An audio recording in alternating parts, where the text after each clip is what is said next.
बिस्मिल्लाहिर्रहमानिर्रहीम। अस्सलाम वालेकुम व्यूअर्स, मैं हूं कुलसूम। आप सबको कुलसूम किचनेट में वेलकम। उम्मीद है कि आप सब ठीक ठाक और खुशबाश होंगे। तो आज मैं लेकर आई हूं आप लोगों के लिए बहुत ही आसानी से बनने वाला अखरोट का हलवा। मुझे यकीन है आप एक दफ़ा ये वाला हलवा बनाएंगे तो आप सोहन हलवा भी भूल जाएंगे। तो चलते हैं इस क्विक एंड आसान रेसिपी की तरफ। सबसे पहले हम ले लेते हैं अखरोट और इसको हम इस तरह से तोड़ लेंगे। देखें, सारे अखरोट इस तरह से हम तोड़ देंगे। छिलके हटाकर अंदर वाला हिस्सा हम इस तरह से निकाल कर साइड पर रखते जाएंगे। सारे अखरोट इस तरह से हम छील लेंगे और फिर हम इसको अच्छी तरह से पीस लेंगे। देखिए, मैंने थोड़ी सी अखरोट डाल दिए हैं और इसको हम अच्छी तरह से पीस लेंगे। आप इसको ग्राइंडर में भी पीस सकते हैं, लेकिन ये बहुत आसानी से पिस जाते हैं। देखें, मैंने इसको अच्छी तरह से पीस लिया है। सारे जो अखरोट है हमारे पास वो हम इसी तरह से पीस लेंगे और इसको प्लेट में निकाल लेंगे।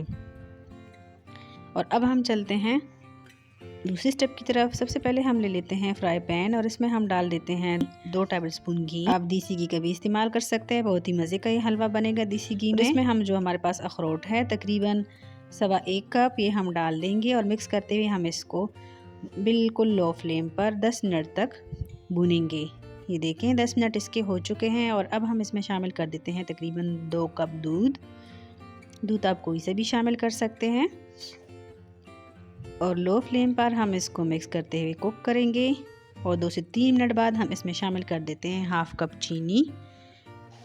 और अगर आप इसमें इलायची पाउडर या ज़फ़रान वगैरह डालना चाहते हैं तो वो आप इस टाइम पर डाल दें। मैं इसमें कुछ भी नहीं डाल रही और इसको मिक्स करते हुए हम कुक करेंगे।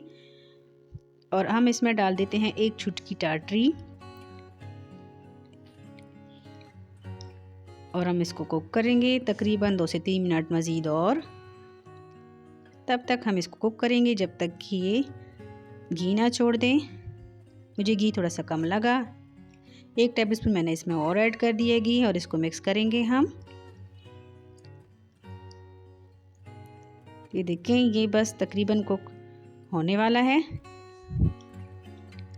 इसने घी छोड़ दिया है, ये साइड से नज़र आ रहा है। अब ये इसकी कुक होने की निशानी है। अब हम फ्लेम को बंद कर देंगे और थोड़ी देर हम इसको ठंडा करेंगे और फिर कोई मोल्ड वगैरह ले लेंगे और इसमें नीचे हम प्लास्टिक बिछा देंगे और उसको हम ऑयली कर देंगे थोड़ा सा घी डाल के। मैंने यहाँ पर कागज़ लगा दिया था, लेकिन आप कागज़ ना लगाए क्योंकि कागज़ की वजह से मेरा जो हलवा था वो नहीं निकल रहा था और ख़राब हो गया था। तो फिर दोबारा से मैंने प्लास्टिक लगा दी, प्लास्टिक के ऊपर थोड़ा सा घी लगा दिया था और इसके ऊपर तो फिर मुझे दोबारा से सेट करना पड़ा। और सारा हलवा हम इसमें डाल देंगे और अच्छी तरह से इसको सेट कर देंगे। और इसको हम अगर रूम टेम्परेचर पर आप ठंडा करना चाह रहे हैं तो आप 3 घंटे के लिए रखते, और अगर आप फ्रिज में रखना चाहते हैं तो आप 1 घंटे में ये सेट हो जाएगा। ये देखें, मेरा मज़ेदार सा अखरोट का हलवा रेडी है। फ्रेंड, अगर आपको ये रेसिपी अच्छी लगी है तो प्लीज़ लाइक और शेयर कर दीजिए। चैनल को सब्सक्राइब करके बेल आइकन को भी प्रेस कर दीजिएगा ताकि हर नई आने वाली वीडियो की नोटिफिकेशन सबसे पहले आपको मिले। खुश रहें, खुश रहिए, रब इज़्ज़ुल जलाल आपको शाद व आबाद रखे, हमेशा हमारे साथ रखे। मिलते हैं अगली वीडियो में, तब तक के लिए अपना बहुत सारा ख्याल रखिएगा, दुआ में याद रखिएगा। अल्लाह हाफिज़।